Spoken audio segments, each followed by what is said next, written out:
Assalamualaikum warahmatullahi wabarakatuh. Sebelum saya melakukan presentasi, alangkah baiknya saya memperkenalkan diri saya terlebih dahulu, karena pepatah mengatakan tak kenal maka tak sayang. Maka harus perkenalan terlebih dahulu. Identitas mahasiswa: nama saya adalah Hidayah Fatur Rahman, alamat Desa Kedasih, Kecamatan Sukapura, Kabupaten Probolinggo. Sini saya memilih prodi PAI atau Pendidikan Agama Islam. Identitas mata kuliah: nama mata kuliah untuk semester 3 ini adalah model dan strategi belajar mengajar. Adapun dosen yang akan membimbing kami di semester 3 ini adalah beliau Dr. Ahmad Ihwanul Mutakin, MPDI. Jabatan fungsional beliau adalah asisten ahli. Jabatan tertinggi beliau S3. Status beliau sudah menikah. Adapun tema yang akan saya presentasikan pada kesempatan kali ini adalah untuk mengetahui perbedaan pendekatan, model, strategi, metode, dan teknik pembelajaran. Adapun pembahasan yang pertama adalah pendekatan. Pendekatan pembelajaran merupakan sudut pandang atau titik tolak guru terhadap proses pembelajaran yang merujuk pada pandangan akan terjadinya sebuah proses yang sifatnya masih sangat umum. Di dalamnya yaitu untuk memadai, menguatkan, menginspirasi, dan melatari metode dalam suatu pembelajaran dengan cakupan teoristis tertentu. Adapun contohnya, pada proses pembelajaran terdapat dua pendekatan, yaitu pendekatan yang berpusat pada guru. Selanjutnya ada juga yang pendekatan yang berpusat pada siswa atau murid. Kemudian untuk pembahasan yang nomor 2 adalah model.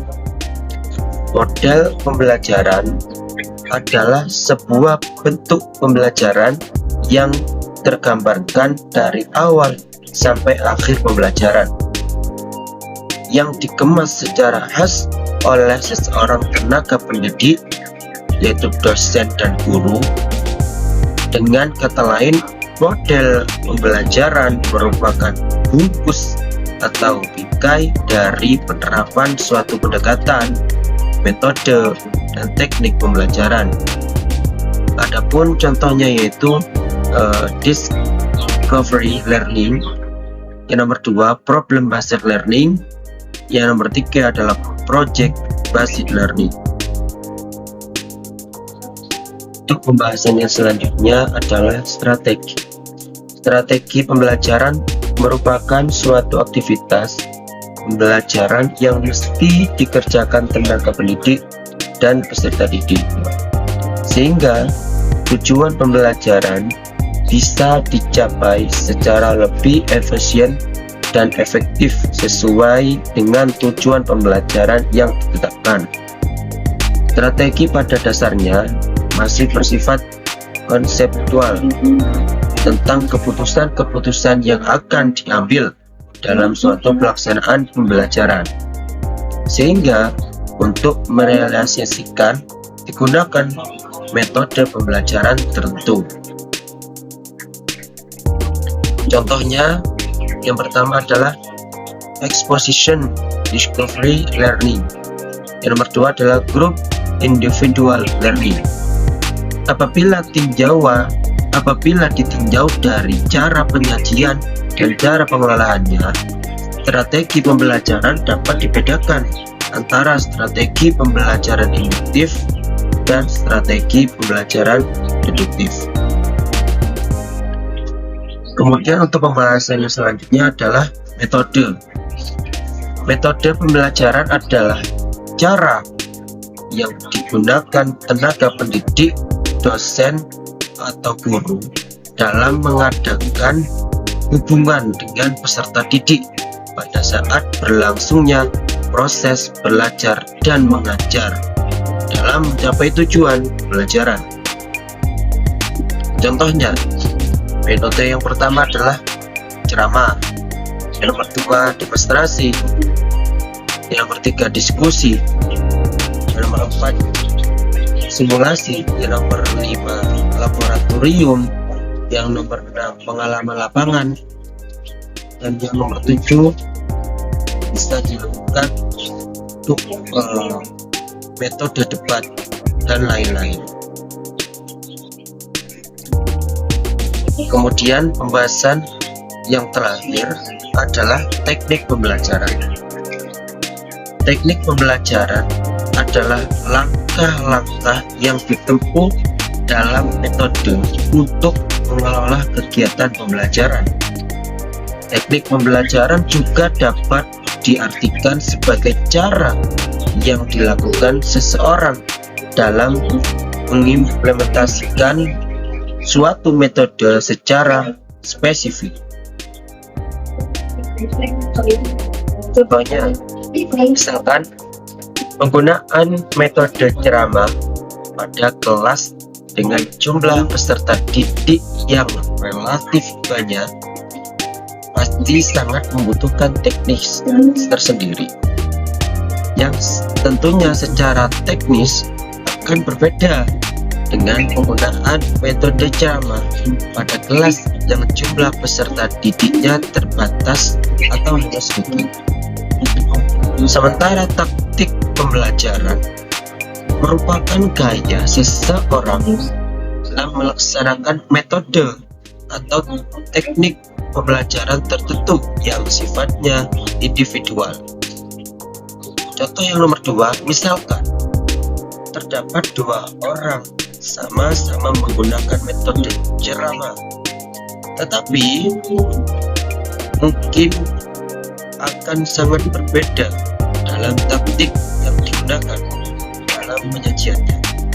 Yang satu cenderung banyak diselingi dengan humor karena memang dia memiliki sense of humor yang tinggi atau memiliki kelebihan, sementara yang satunya lagi kurang memiliki sense of humor tetapi lebih banyak menggunakan alat bantu elektronik karena dia memang sangat menguasai bidang itu.